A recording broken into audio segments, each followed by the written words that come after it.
एक दिन बुद्ध बनने के बाद गौतम एक पेड़ के नीचे जाकर बैठ गए। इसलिए नहीं कि एक पेड़ बैठने के लिए सबसे अच्छी जगह है, बल्कि इसलिए कि वह उस समय की एकमात्र अचल संपत्ति थी। हर जगह इतनी इमारतें नहीं थीं। कड़ी धूप में बैठने की बजाय पेड़ के नीचे बैठना एक सुखद स्थान था। अपने व्यापार में अत्यंत निपुण एक ज्योतिषी स्नान के लिए नदी पर आया और उसने नदी तट पर एक पदचिह्न देखा। ऐसे अवलोकन हैं जिनके माध्यम से किसी के पैरों की स्थिति को देखकर कोई भी सटीक अनुमान लगा सकता है कि वह क्या करेगा। उसने देखा कि यह एक सम्राट के पदचिह्न है जिसे दुनिया पर शासन करना चाहिए। फिर उसे आश्चर्य हुआ कि ऐसा व्यक्ति जंगल के निकट इस दुर्गम स्थान पर क्यों होगा, और उसने पदचिह्न का अनुसरण किया, यह सोचकर कि वह एक सम्राट से मिलेगा। तभी उन्होंने गौतम नामक साधु को एक पेड़ के नीचे बैठे हुए देखा। उसने यह देखा और सोचा, या तो मेरा ज्योतिष बिल्कुल गलत हो गया है, या मुझे मूर्ख बनाया जा रहा है, या मैं किसी प्रकार के मतिभ्रम में हूं। यहां क्या हो रहा है? वह गौतम के पास गया और पूछा, आप कौन हैं?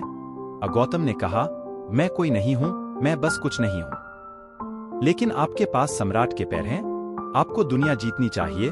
गौतम ने कहा, मैं ऐसा करूंगा, लेकिन विजय प्राप्त करके नहीं। आप दुनिया को दो तरीकों से हासिल कर सकते हैं, या तो विजय से या समावेश से।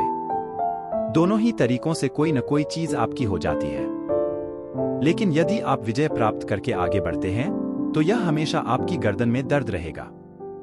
यदि आप शामिल कर ले तो यह जीवन का बहुत बड़ा संवर्धन बन जाएगा। उन्होंने कहा, मैं दुनिया का सम्राट हूं। ज्योतिषी ने कहा, आप साधु हैं, आपके पास कुछ भी नहीं है। मेरे पास कुछ भी नहीं है और मैं कुछ भी नहीं हूं, इसलिए सब कुछ मेरा है।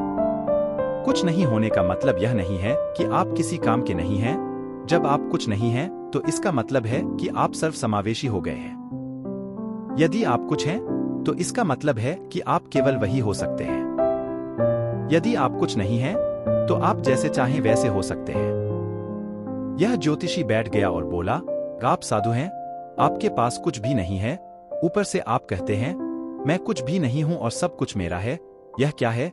गौतम ने कहा, तुम आओ, मेरे पास तुम्हारे लिए एक रास्ता है। तुम जीवन की भविष्यवाणियां करने में व्यस्त हो, मेरे पास एक योजना है।